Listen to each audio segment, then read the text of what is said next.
നമസ്കാരം, hash econ ലാബിലേക്ക് ഏവർക്കും സ്വാഗതം.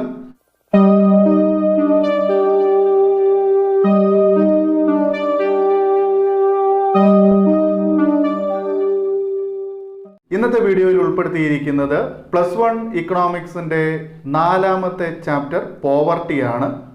പോവർട്ടിയുമായി ബന്ധപ്പെട്ട് പരീക്ഷകളിൽ നിറഞ്ഞു നിൽക്കുന്ന ഒരു ചോദ്യമുണ്ട്. പോവർട്ടി അലീവിയേഷൻ പ്രോഗ്രാം അഥവാ programmes and policies of poverty alleviation, ദാരിദ്ര്യ നിർമ്മാർജ്ജന പദ്ധതികളും നയങ്ങളും. വളരെ ഇമ്പോർട്ടൻ്റ് ആയിട്ടുള്ള ടോപ്പിക്കാണ്, പറയാതെ തന്നെ നിങ്ങൾക്ക് എല്ലാവർക്കും അറിയാവുന്നതാണ്. 8 മാർക്കിന് സ്ഥിരമായി ചോദിക്കുന്ന ഒരു ചോദ്യമാണ് പോവർട്ടി അലീവിയേഷൻ പ്രോഗ്രാം.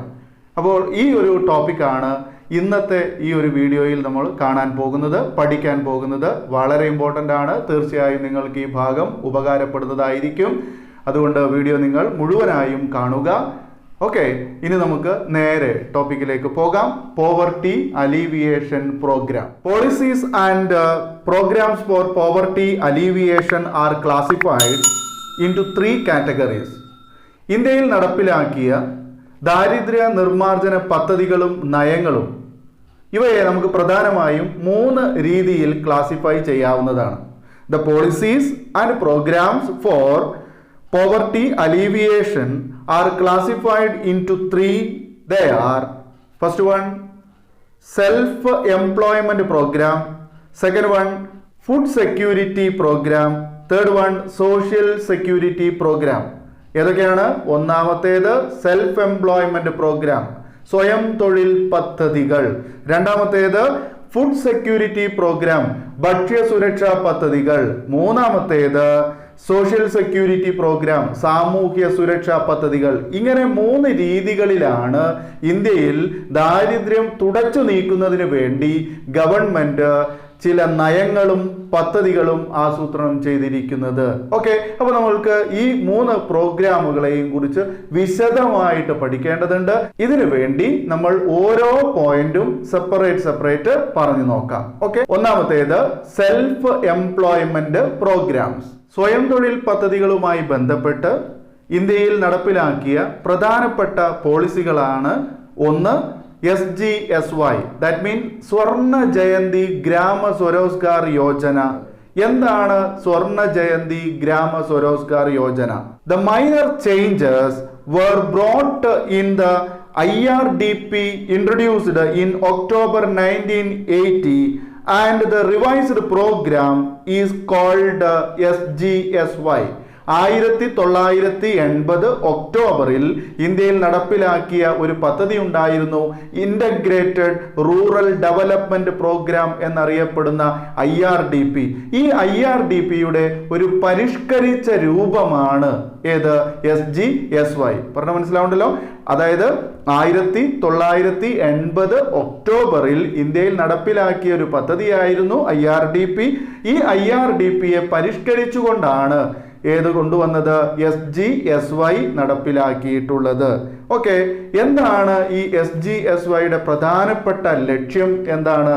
അതായത് this programme assisted families below the poverty line to find self employment. മനസ്സിലാവുണ്ടല്ലോ.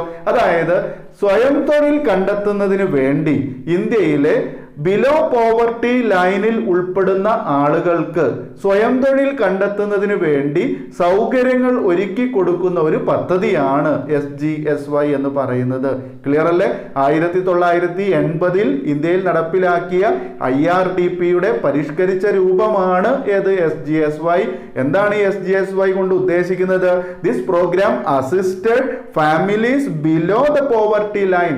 Below poverty ലൈനിൽ ഉൾപ്പെടുന്ന ദാരിദ്ര്യ രേഖയ്ക്ക് താഴെ വരുന്ന കുടുംബങ്ങൾക്ക് സഹായം നൽകുന്നതിന് വേണ്ടി, അതായത് സെൽഫ് എംപ്ലോയ്മെന്റിന് സഹായം നൽകുന്നതിന് വേണ്ടി, സ്വയം തൊഴിൽ കണ്ടെത്തുന്നതിന് വേണ്ടി സഹായം നൽകുക എന്ന ഉദ്ദേശത്തോടു കൂടിയിട്ടാണ് SGSY, അതായത് സ്വർണ്ണ ജയന്തി ഗ്രാമ സ്വരോസ്ഗാർ യോജന പദ്ധതി നിലവിൽ വന്നത്. SGSY was the most important self-employment program for poverty alleviation.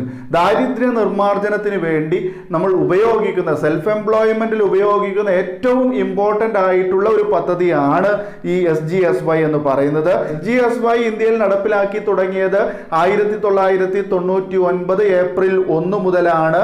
എന്നാൽ 1980 ഒക്ടോബറിൽ നടപ്പിലാക്കിയ ഒരു പദ്ധതി ഉണ്ടായിരുന്നു, IRDP.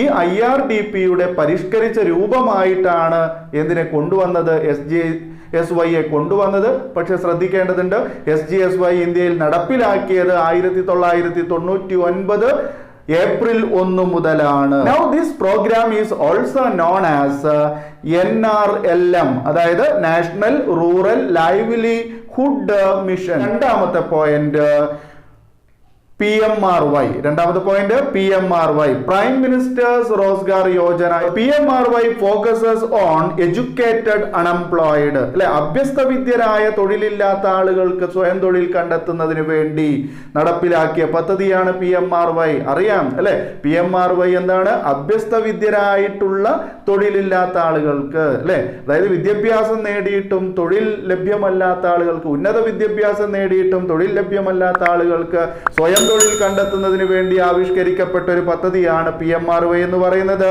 Under the PMRY, educated employed persons from low income families are given financial assistance for self employment. ഉണ്ടോ? അതായത് വരുമാനം വളരെ കുറഞ്ഞ കുടുംബത്തിൽപ്പെട്ട വിദ്യാസമ്പന്നരായ തൊഴിലില്ലാത്ത ആളുകൾക്ക് സ്വയം തൊഴിൽ കണ്ടെത്തുന്നതിന് വേണ്ടിയുള്ള സഹായം നൽകുന്ന ഒരു പദ്ധതിയാണ് PMRY. ഓക്കെ, ഈ PMRY സ്കീം പ്രകാരം നമ്മുടെ നാട്ടിലുള്ള ചെറുപ്പക്കാർക്കൊക്കെ ഈ ഓട്ടോറിക്ഷ സ്കീമുകൾ, ഓട്ടോ വാങ്ങുന്നതിനുള്ള സഹായങ്ങളൊക്കെ നമ്മുടെ ബ്ലോക്ക് തലങ്ങളിൽ കൂടി ലഭ്യമാകുന്നുണ്ട്. നമുക്ക് മൂന്നാമത്തെ പോയിന്റിലേക്ക് പോകാം. മൂന്നാമത്തെ പോയിന്റ് ആണ് rural employment generation programme. Rural employment generation programme, അതായത് REGP എന്ന് പറയപ്പെടുന്ന മൂന്നാമത്തെ പദ്ധതി എന്താണ്? This programme aims at creating self employment opportunities in rural areas and small towns. Okay, ഗ്രാമങ്ങളിലും അതുപോലെ ചെറിയ പട്ടണങ്ങളിലൊക്കെ ആയിട്ട് സെൽഫ് എംപ്ലോയ്മെന്റ് അവസരങ്ങൾ ഉണ്ടാക്കി കൊടുക്കുക എന്ന ലക്ഷ്യത്തോടു കൂടി രൂപീകരിക്കപ്പെട്ട ഒരു പദ്ധതിയാണ് REGP അഥവാ റൂറൽ എംപ്ലോയ്മെന്റ് ജനറേഷൻ പ്രോഗ്രാം എന്നറിയപ്പെടുന്നത്. This is being implemented by Khadi and village industries commission. Okay, അപ്പൊ ഈ പദ്ധതി ആവിഷ്കരിക്കപ്പെട്ടത് ഏത് മേഖല അല്ലെങ്കിൽ ആരാണ്? ഖാദി ആൻഡ് വില്ലേജ് ഇൻഡസ്ട്രീസ് കമ്മീഷന്റെ കീഴിലാണ് ഈ REGP പദ്ധതി നടപ്പിലാക്കിയിട്ടുള്ളത്. മൂന്നാമത്തെ പോയിന്റ് എന്തായിരുന്നു? REGP ആണ്. ക്ലിയർ അല്ലേ? ഇനി നമുക്ക് നാലാമത്തെ പോയിന്റ് നോക്കാം. സ്വർണ്ണ ജയന്തി ഷഹാരി റോസ്ഗാർ യോജന, SJSRY. എന്താണ്? SJSRY, സ്വർണ്ണ Jayanti Shahari Rozgar Yojana. The SJSRY is both a self-employment and wage employment program. ഉണ്ടോ? രണ്ട് രീതിയിലാണ് SJSY നമുക്ക് അറിയപ്പെടുന്നത്.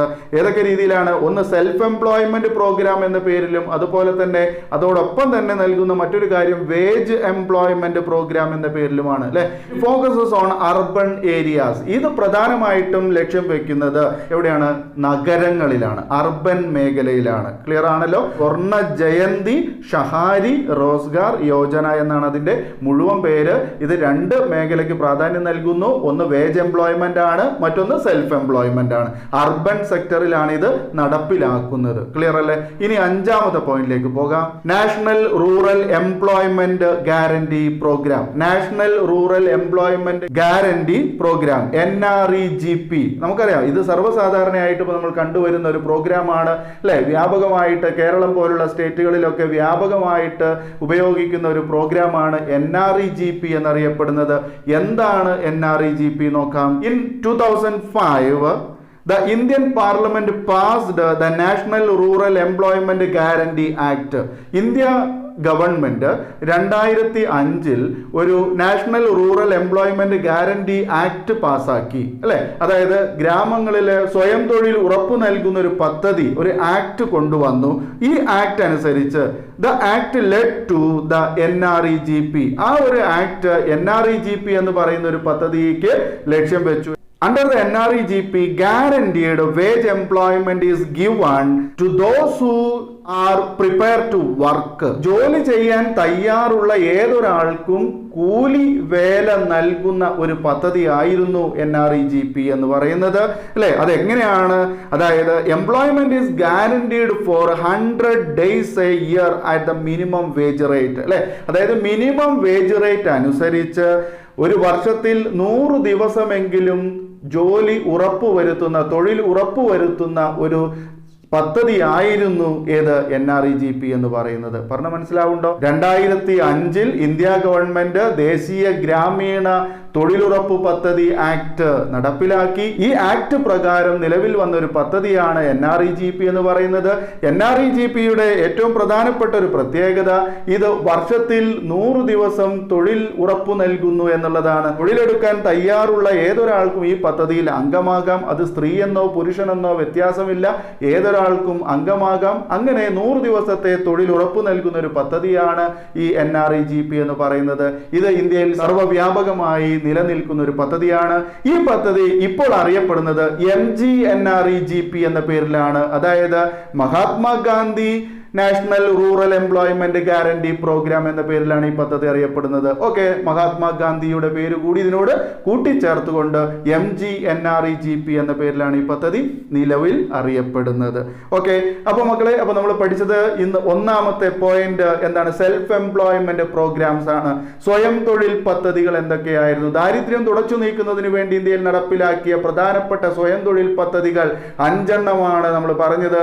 അതിൽ ഒന്നാമത്തേത് ERDPയുടെ പരിഷ്കരിച്ച രൂപമായ SGSY, രണ്ടാമത്തേത് PMRY, മൂന്നാമത്തേത് REGP, 4 SJSRY, then last one NREGP എന്നറിയപ്പെടുന്ന MGNREGP. ഓക്കെ, ക്ലിയർ ആണല്ലോ? ഇനി നമുക്ക് രണ്ടാമത്തെ പോയിന്റിലേക്ക് പോകാം. രണ്ടാമത്തെ പോയിന്റ് എന്തായിരുന്നു? ഫുഡ് സെക്യൂരിറ്റി പ്രോഗ്രാം ആണ്, അല്ലെ? എന്താണ് ഫുഡ് സെക്യൂരിറ്റി പ്രോഗ്രാം? നോക്കാം. ഫുഡ് സെക്യൂരിറ്റി പ്രോഗ്രാം വളരെ ചെറിയൊരു ഭാഗമാണ്. നമുക്ക് എളുപ്പത്തിൽ പഠിച്ചെടുക്കാവുന്ന 3 പോയിന്റുകൾ മാത്രം ഉൾപ്പെടുന്ന ഒരു പ്രോഗ്രാമാണ് ഫുഡ് സെക്യൂരിറ്റി പ്രോഗ്രാംസ് എന്ന് പറയുന്നത്. അതായത് ഭക്ഷ്യസുരക്ഷാ പദ്ധതികൾ. ഇന്ത്യയിൽ ദാരിദ്ര്യം തുടച്ചു നീക്കുന്നതിന് വേണ്ടി നടപ്പിലാക്കിയ പ്രധാനപ്പെട്ട ഭക്ഷ്യസുരക്ഷാ പദ്ധതികൾ ഏതെല്ലാമാണെന്നാണ് നമ്മൾ പഠിക്കാൻ പോകുന്നത്. ടു പ്രൊവൈഡ് ഫുഡ് സെക്യൂരിറ്റി ഉറപ്പുവരുത്തുന്നതിന് വേണ്ടി 3 programmes were implemented in India. India government ഭക്ഷ്യസുരക്ഷ ഉറപ്പുവരുത്തുന്നതിന് വേണ്ടി ഇന്ത്യയിൽ 3 തരം പദ്ധതികളാണ് നടപ്പിലാക്കിയത്. അതിൽ ഒന്നാമത്തേത് PDS ആണ്. ഒന്നാമത്തേത് PDS, that means public distribution system ആണ് ഒന്നാമത്തേത്. രണ്ടാമത്തേത് ICDS ആണ്. എന്താണ് ICDS? Integrated child development scheme ആണ്. ദെൻ മൂന്നാമത്തേത് mid day meals at school, അല്ലെ? Mid day meals at school, MDMS എന്നറിയപ്പെടുന്ന mid day meals at school. Okay, അതായത് സ്കൂളിലെ ഉച്ചഭക്ഷണ പരിപാടികൾ. ഈ 3 കാര്യങ്ങൾ മാത്രം എന്താണെന്ന് നമ്മൾ പഠിച്ചു വെച്ചാൽ മതി. നമുക്ക് ഫുഡ് സെക്യൂരിറ്റി പ്രോഗ്രാംസ് എളുപ്പമായി പോകാവുന്നതാണ്. എന്തൊക്കെയാണെന്ന് നോക്കാം. അതായത് under PDS, food grains R distributed at subsidized rates through fair price stalls or shops, that means ration shop, അല്ലെ? നമുക്കറിയാം ഇന്ത്യയിൽ റേഷൻ ഷോപ്പുകൾ വഴി അല്ലെങ്കിൽ ന്യായവില ഷോപ്പുകൾ വഴി ജനങ്ങൾക്ക് ഭക്ഷ്യധാന്യങ്ങൾ വിതരണം ചെയ്യുന്ന ഒരു പദ്ധതിയാണ്. സബ്സിഡി ഇനത്തിൽ ഭക്ഷ്യധാന്യങ്ങൾ വിതരണം ചെയ്യുന്ന ഒരു പദ്ധതിയാണ് PDS അഥവാ പബ്ലിക് ഡിസ്ട്രിബ്യൂട്ടറി സിസ്റ്റം എന്ന് പറയുന്നത്, അല്ലെ? നമുക്ക് ഒക്കെ അറിയാവുന്ന കാര്യങ്ങളാണ്. അപ്പോൾ വളരെ എളുപ്പത്തിൽ അത് പഠിക്കാം. റേഷൻ ഷോപ്പുകൾ വഴി ഭക്ഷ്യധാന്യങ്ങൾ വളരെ വില കുറഞ്ഞ രീതിയിൽ അല്ലെങ്കിൽ സബ്സിഡൈസ്ഡ് റേറ്റ്സിൽ ഭക്ഷ്യധാന്യങ്ങൾ ജനങ്ങൾക്ക് വിതരണം ചെയ്യുന്ന ഒരു പദ്ധതിയാണ് ഏത്? PDS എന്ന് പറയുന്നത്. ദാരിദ്ര്യം ഇല്ലായ്മ ചെയ്യാൻ വേണ്ടിയിട്ട് ആരംഭിച്ചിട്ടുള്ള ഒരു പദ്ധതിയായിരുന്നു ഇത്, അല്ലെ? സെക്കൻഡ് പോയിന്റ് ICDS ആണ്. എന്താണ് ICDS? Under the ICDS, mothers and children below 6 are given food assistance, അല്ലെ? ICDS പ്രോജക്റ്റ് പ്രകാരം, ICDS പദ്ധതി പ്രകാരം അംഗനവാടികൾ വഴിയൊക്കെ നമുക്കറിയാം, അല്ലെ? അമ്മയ്ക്കും കുഞ്ഞിനും 6 വയസ്സിന് താഴെയുള്ള, അല്ലെ, കുഞ്ഞിനും അതുപോലെ തന്നെ അമ്മയ്ക്കുമൊക്കെ എന്ത് ലഭിക്കുന്നു? ഫുഡ് ഗ്രെയിൻസ് ഉറപ്പുവരുത്തുന്നു, ഭക്ഷ്യധാന്യങ്ങൾ, അല്ലെ, ഉറപ്പുവരുത്തുന്നു. നമുക്കറിയാം, അല്ലെ, പെൺകുട്ടികൾക്കൊക്കെ ഈ അംഗനവാടികൾ വഴിയൊക്കെ ഭക്ഷ്യധാന്യങ്ങൾ ലഭിക്കുന്ന ഒരു സ്കീം നിലവിലുണ്ടല്ലോ. അത് ICDS പ്രോഗ്രാമിന്റെ കീഴിലാണ്. ഓക്കെ, മൂന്നാമത്തെ പോയിന്റ് ആണ് MDMS എന്ന് പറയുന്നത്.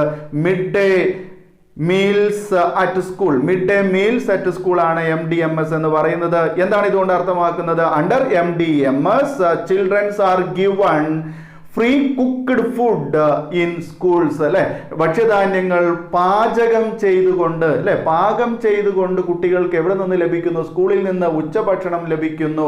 ഇതും എന്തിന് ഇല്ലാതാക്കാൻ വേണ്ടിയിട്ടാണ്? ദാരിദ്ര്യ നിർമ്മാർജ്ജനത്തിന് വേണ്ടി ഇന്ത്യ ഗവൺമെന്റ് നടപ്പിലാക്കിയ പദ്ധതികളാണ്. ഓക്കെ, അപ്പൊ രണ്ടാമത്തെ പോയിന്റ് ആയിട്ടുള്ള ഫുഡ് സെക്യൂരിറ്റി പ്രോഗ്രാംസിൽ 3 കാര്യങ്ങളെ നമ്മൾക്ക് പറയാനുള്ളൂ. അതിൽ ഒന്നാമത്തത് പബ്ലിക് ഡിസ്ട്രിബ്യൂഷൻ സിസ്റ്റം ആയിരുന്നു, രണ്ടാമത്തത് ICDS ആയിരുന്നു, മൂന്നാമത്തത് MDMS ആയിരുന്നു. ക്ലിയർ അല്ലേ? എളുപ്പമാകുന്നുണ്ടല്ലോ. ഇനി മൂന്നാമത്തെ പോയിന്റ് നമുക്ക് പഠിക്കാനുള്ളത് സോഷ്യൽ സെക്യൂരിറ്റി പ്രോഗ്രാം ആണ്, സാമൂഹ്യ സുരക്ഷാ പദ്ധതികൾ. ഇന്ത്യയിലെ ദാരിദ്ര്യം തുടച്ചു നീക്കുന്നതിന് വേണ്ടി ഗവൺമെന്റ് ആവിഷ്കരിച്ച ഏറ്റവും പ്രധാനപ്പെട്ട മൂന്നാമത്തെ പദ്ധതിയാണ് സോഷ്യൽ സെക്യൂരിറ്റി പ്രോഗ്രാം. സുരക്ഷാ പദ്ധതികൾ അല്ലാതെയുള്ള മറ്റു പദ്ധതികളെ കുറിച്ച് നമ്മൾ മുകളിൽ പ്രസ്താവിക്കേണ്ടായി. എന്നാൽ ഇന്ത്യയിലെ സോഷ്യൽ സെക്യൂരിറ്റി പ്രോഗ്രാമുമായി ബന്ധപ്പെട്ട് നടപ്പിലാക്കിയ പ്രധാനപ്പെട്ട നയങ്ങളും പരിപാടികളും ഒന്ന് ആം ആദ്മി ഭീമ യോജനയാണ്. എന്താണ് Aam Aadmi Bima Yojana? It gives insurance protection. ഇത് സാമൂഹ്യ സുരക്ഷ നൽകുകയാണ് ജനങ്ങൾക്ക്. ആദ്യം നമ്മൾ എന്ത് കൊടുത്തു? സ്വയം തൊഴിൽ കൊടുത്തു, അവർക്ക് ജോലി കൊടുത്തു, പിന്നെ അവർക്ക് എന്ത് നൽകി? ഭക്ഷ്യസുരക്ഷ കൊടുത്തു. ഇനി എന്താണ് നൽകുന്നത്? സാമൂഹ്യ സുരക്ഷയാണ് നൽകുന്നത്. സമൂഹത്തിൽ ജനങ്ങൾക്ക് സുരക്ഷിതത്വം ഉറപ്പുവരുത്തുന്നതിന് വേണ്ടി ഗവൺമെന്റ് പ്രധാനമായും 4 പോളിസികളാണ് നടപ്പിലാക്കിയതെന്ന് ഞാൻ പറഞ്ഞു. അതിൽ ഒന്നാമത്തെ പോളിസിയാണ് Aam Aadmi Bima Yojana. It gives insurance protection. ശ്രദ്ധിക്കുക, ആം ആദ്മി ഭീമ യോജന എന്താണ് നൽകുന്നത്? ഇൻഷുറൻസ് പ്രൊട്ടക്ഷൻ ആണ് നൽകുന്നത് to the workmen employed in informal occupation, അല്ലെ, അസംഘടിത മേഖലയിൽ തൊഴിലെടുക്കുന്ന, അനൗപചാരിക മേഖലയിൽ തൊഴിലെടുക്കുന്ന വർക്ക്മെൻസ്, അല്ലെ, ആളുകൾക്ക്, തൊഴിലെടുക്കുന്ന ആളുകൾക്ക്, അസംഘടിത മേഖലയിൽ അല്ലെങ്കിൽ അനൗപചാരിക മേഖലയിൽ തൊഴിലെടുക്കുന്ന ആളുകൾക്ക് ഇൻഷുറൻസ് നൽകുന്നു, അവർക്ക് ജീവന് സുരക്ഷ നൽകുന്ന ഒരു പദ്ധതിയാണ് എന്ത്? ആം ആദ്മി ഭീമ യോജന പദ്ധതി എന്ന് പറയുന്നത്. രണ്ടാമത്തേത് Indira Gandhi national old age pension സ്കീമാണ്, അല്ലെ, Indira Gandhi national old age pension സ്കീമാണ് രണ്ടാമത്തെ പോയിന്റ്. എന്താണ് ഇതിന്റെ പ്രത്യേകത? Gives ₹500 to each member aged at 65 and above belonging to BPL families. എന്താ പറയുന്നത്? ബിലോ പോവർട്ടി ലൈൻ ഉൾപ്പെടുന്ന അല്ലെങ്കിൽ BPL ഫാമിലീസിൽ ഉൾപ്പെടുന്ന 65 വയസ്സ് പൂർത്തിയായ ഏതൊരു വ്യക്തിക്കും 500 രൂപ മിനിമം പെൻഷൻ നൽകുന്ന ഒരു പദ്ധതിയാണ് Indira Gandhi national old age pension scheme എന്ന് പറയുന്നത്. This programme was started in 2007. 2007 ഈ പദ്ധതി നിലവിൽ വരുന്നത്. അപ്പോൾ രണ്ടാമത്തെ കാര്യം എന്താണ്? Indira Gandhi national old age pension scheme ആയിരുന്നു. ഓക്കെ, ഇതൊരു സാമൂഹ്യ സുരക്ഷാ പദ്ധതിയാണ്. ദെൻ മൂന്നാമത്തെ കാര്യം പറയുന്നത് രാഷ്ട്രീയ സ്വാസ്ഥിക ബീമ യോജനയാണ്. എന്താണ് രാഷ്ട്രീയ സ്വാസ്ഥിക ബീമ യോജന? എന്താ സംഭവം രാഷ്ട്രീയ സ്വാസ്ഥിക ബീമ യോജന? അതായത് it provide health insurance to members of BPL sector, അല്ലെ, BPL ഫാമിലീസിൽ ഉൾപ്പെടുന്ന, BPL മേഖലയിൽ ഉൾപ്പെടുന്ന കുടുംബങ്ങൾക്ക് എന്ത് നൽകുന്നു? ഹെൽത്ത് ഇൻഷുറൻസ് നൽകുന്നു, ആരോഗ്യ സുരക്ഷ നൽകുന്ന, ആരോഗ്യ ഇൻഷുറൻസ് ഉറപ്പുവരുത്തുന്ന ഒരു പദ്ധതിയാണ് ഏത്? രാഷ്ട്രീയ സ്വാസ്ഥിക ബീമ യോജന എന്ന് പറയുന്നത്. It was started in 2008. ഇത് ഇന്ത്യയിൽ നടപ്പിലാക്കിയത് 2008 മുതലാണ്. It is also known as a national health insurance program. ഇപ്പോൾ ഇത് അറിയപ്പെടുന്നത് നാഷണൽ ഹെൽത്ത് ഇൻഷുറൻസ് പ്രോഗ്രാംസ് എന്ന പേരിലാണ്. ഓക്കെ, ഇനി നമുക്ക് നാലാമത്തെ പോയിന്റിലേക്ക് പോകാം. അടൽ പെൻഷൻ യോജന. അടൽ പെൻഷൻ യോജന എന്താണ്? നാലാമത്തെ പോയിന്റ് അടൽ പെൻഷൻ യോജനയാണ്. എന്താണ്? This programme was introduced to provide pension in unorganised sector for the age group of 18 to 40. Unorganised സെക്ടറിൽ തൊഴിലെടുക്കുന്ന ആളുകൾക്ക് 18 വയസ്സോ 40 വയസ്സിനും ഇടയിൽ പ്രായമുള്ള ആളുകൾക്ക് പെൻഷൻ പ്രൊവൈഡ് ചെയ്യുന്നതിനു വേണ്ടി രൂപീകരിക്കപ്പെട്ട ഒരു സ്കീമാണ് അടൽ പെൻഷൻ യോജന എന്ന് പറയുന്നത്. അതായത് ശ്രദ്ധിക്കുക, 18 വയസ്സ് മുതൽ 40 വയസ്സിനിടയിൽ പ്രായമുള്ള ആളുകൾക്ക് ഈ സ്കീമിൽ അംഗങ്ങളാവാം. അവർക്ക് ഒരു മന്ത്ലി എമൗണ്ട് ഇതിലേക്ക് അടച്ചു കൊടുക്കാം. അതിന്റെ ഫലമായിട്ട് 60 വയസ്സിന് ശേഷം ഇവർക്ക് ആ ഒരു സ്കീമിലൂടെ പെൻഷൻ ലഭിക്കുന്നതായിരിക്കും. ഓക്കെ, ഇത് അൺഓർഗനൈസ്ഡ് സെക്ടറിൽ ഉൾപ്പെടുന്ന ആളുകൾക്ക് മാത്രമുള്ളതാണ്. അനൗപചാരിക മേഖലയിൽ ഉൾപ്പെടുന്ന, അതായത് സ്വയം തൊഴിൽ ചെയ്യുന്നവരോ നാട്ടിലെ കൂലിവേല എടുക്കുന്നവരോ ഒക്കെ ആയിട്ടുള്ള ആളുകൾക്ക് ഇതിൽ ഈ ഒരു പദ്ധതിയിൽ അംഗങ്ങളായിട്ട് അവരുടെ ഭാവി സുരക്ഷിതമാക്കാം. അതായത് 60 വയസ്സിന് ശേഷമുള്ള അവരുടെ ജീവിതം സുരക്ഷിതമാക്കാം എന്നതിന് വേണ്ടിയിട്ടുള്ള ഒരു സ്കീമാണ്, പെൻഷൻ സ്കീമാണ് ഈ പറയുന്നത് അടൽ പെൻഷൻ യോജന. ഓക്കെ, അപ്പൊ നമ്മൾ എന്തൊക്കെയാണ് സോഷ്യൽ സെക്യൂരിറ്റീസിൽ പറഞ്ഞത്? 4 കാര്യങ്ങൾ. അതിൽ ഒന്നാമത്തേത് ആം ആദ്മി ഭീമ യോജനയാണ്. ആം ആദ്മി ഭീമ യോജന എന്തിനു വേണ്ടിയുള്ളതാണ്? ഇൻഫോർമൽ ഒക്യുപ്പേഷൻ എടുക്കുന്ന ആളുകൾക്ക് ഇൻഷുറൻസ് പ്രൊട്ടക്ഷൻ നൽകുന്ന ഒരു സ്കീമാണ് ആം ആദ്മി ഭീമ യോജന. അതുപോലെ രണ്ടാമത്തേത് BPL കുടുംബങ്ങളിൽ ഉൾപ്പെടുന്ന ആളുകൾക്ക് 65 വയസ്സോ അതിനു മുകളിലോ പ്രായമുള്ള BPL കുടുംബത്തിൽപ്പെട്ട ആളുകൾക്ക് 500 രൂപ മാസം വീതം പെൻഷൻ നൽകുന്ന ഒരു സ്കീമാണ് Indira Gandhi national old age pension scheme. Then മൂന്നാമത്തേത് രാഷ്ട്രീയ സ്വാസ്ഥിക ഭീമ യോജനയാണ്. അതായത് നമുക്ക് ഹെൽത്ത് ഇൻഷുറൻസ് പ്രൊവൈഡ് ചെയ്യുന്ന ഒരു സ്കീമാണ്, അല്ലെ? ദെൻ നാലാമത്തേത് നമ്മൾ പറഞ്ഞത് അടൽ പെൻഷൻ യോജനയാണ്, അല്ലെ? ഓക്കെ സ്റ്റുഡൻസ്, അപ്പോൾ നമ്മൾ ഇന്ന് പഠിച്ചത് വളരെ വളരെ ഇമ്പോർട്ടന്റ് ആയിട്ടുള്ള ഒരു ടോപ്പിക്കാണ് poverty alleviation programmes and policies, അല്ലെ? തുടർച്ചയായിട്ട് ക്വസ്റ്റ്യൻ പേപ്പറിൽ വരുന്ന ഒരു 8 മാർക്കിന്റെ ക്വസ്റ്റ്യൻ ആണിത്. ഓക്കെ, 3 ഭാഗമായിട്ടാണ് നമ്മൾ ഇത് പഠിക്കേണ്ടത്. അതിൽ ഒന്നാമത്തെ ഭാഗം നമ്മൾ പറഞ്ഞു കഴിഞ്ഞു, എന്താണ്? Self employment program. രണ്ടാമത്തേത് ഫുഡ് സെക്യൂരിറ്റി പ്രോഗ്രാം. മൂന്നാമത്തേത് സോഷ്യൽ സെക്യൂരിറ്റി പ്രോഗ്രാം. ക്ലിയറായും മനസ്സിലായിട്ടുണ്ടാവും എന്ന് കരുതുന്നു. ഈ ഒരു വീഡിയോ നിങ്ങൾക്ക് ഉപകാരപ്പെട്ടു എന്ന് തോന്നിയാൽ തീർച്ചയായും നിങ്ങൾ ലൈക്ക് ചെയ്യുക. കൂടാതെ നിങ്ങൾ ആദ്യമായിട്ടാണ് വീഡിയോ കാണുന്നതെങ്കിൽ തീർച്ചയായും സബ്സ്ക്രൈബ് ചെയ്യണം. തൊട്ടടുത്ത് കാണുന്ന ബെല്ലൈക്കൺ ഓൾ എന്ന് എനേബിൾ ചെയ്ത് കഴിഞ്ഞാൽ ഇനിയുള്ള എല്ലാ വീഡിയോസും നിങ്ങൾക്ക് ലഭിക്കുന്നതായിരിക്കും.